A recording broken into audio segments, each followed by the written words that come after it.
The following recording is presented for your enjoyment. This classic work is now in the public domain, making it freely available to be shared and appreciated by all.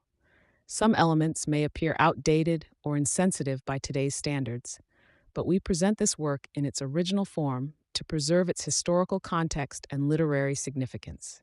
Sit back, relax, and indulge in this timeless tale. Like, comment, and subscribe. The Beast Wasn't Hungry by R.S. Fenton.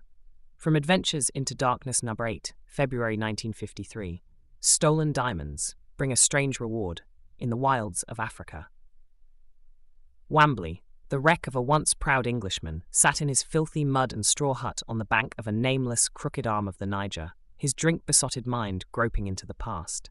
He had been the steward of a genteel club in London's West End when the urge for easy money had been too strong to resist. His judgment of horseflesh had been horribly poor, and so he had fled his native heath, leaving an empty club treasury behind him. His sins had multiplied, and the police of half of Africa were looking for him. Wambley took another drink from an earthenware bottle, cursed the heat and the flies, and let his red-rimmed eyes feast on a spot in a corner of his hut. Under the rotting boards, buried a foot deep, were the fruits of 10 years of thievery. 6 diamonds, uncut, and worth a small fortune. A fortune he dare not try and liquidate. He walked out of the hut and followed a little twisting path to the river bank. The heat of the late afternoon was a steamy vapour. Everything seemed to dance in it, the birds, the lizards and the insects. The sun hardly penetrated the canopy of dank foliage overhead. Wambley walked out onto a giant tree that had fallen out into the stream, and his eyes grew bright when he saw 3 huge crocodiles slide off the bank. He had spent many hours watching the beasts and wondering if stories he'd heard about them had been true. He'd even talked to the crocodiles. He'd had to talk to something. Finally, he retraced his steps to his hut and lay down on his dirty bed, pulling some rotting mosquito netting over his sweating obeseness. Hours later, a sound woke Wambley. It was nearly midnight, the hour when the soul is small and dwells timidly down in the feet. He sat up quickly, his pouchy eyes blinded by the beam of a flashlight. "What? Ah!" "Don't yell, or I'll put a bullet in your carcass," a brittle voice said. "News gets around, and I've always been a bloke that likes to listen. You've got something here one want." Wambley thought of the years of running and hiding, of losing the only compensation for a wasted life. He leaped to his feet, a hollow curse escaping his throat, and then his head suddenly seemed to explode, and the hut folded in and around him like a great cocoon. Blackness squeezed all the senses out of him. Wambley's eyes slowly opened, and he slowly became aware of the horrible ache in his head. The mists cleared, and a scene he knew only too well was clearly washed by moonlight.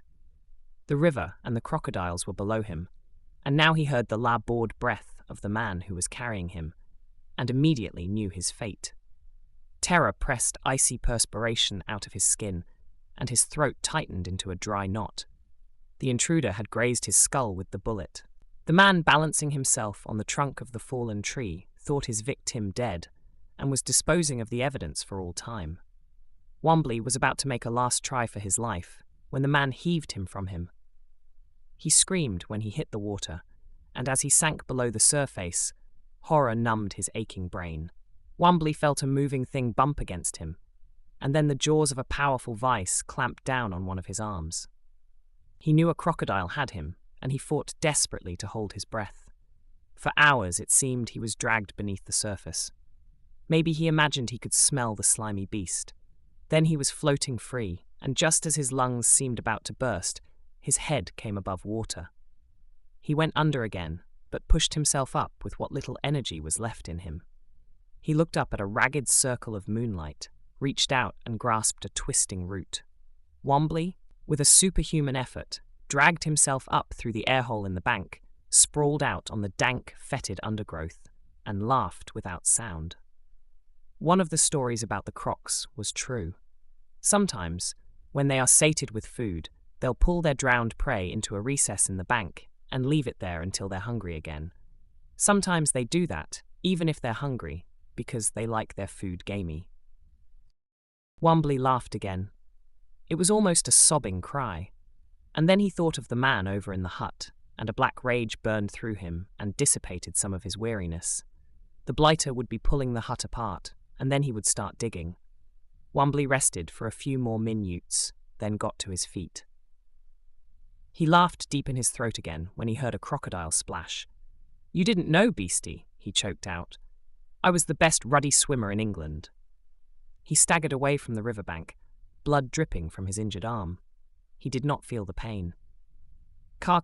Arkin, the intruder, stood in the midst of the shambles of Wombley's hut and cursed. The sweat poured off him. "The blighter buried it, that's what," he finally said, and dug his knuckles against his bare chest. "Better take a minute or two to rest. It's bloody hard to breathe." His eyes wandered swiftly and fastened on an old rusty spade. "That's it. He buried what he's hiding in the dirt floor. Well, I can blasted well take my time. Easy does it. The crocs are having a banquet on the chap right now." Karkin began digging in one corner of the hut, an expectant grin on his thin, angular face.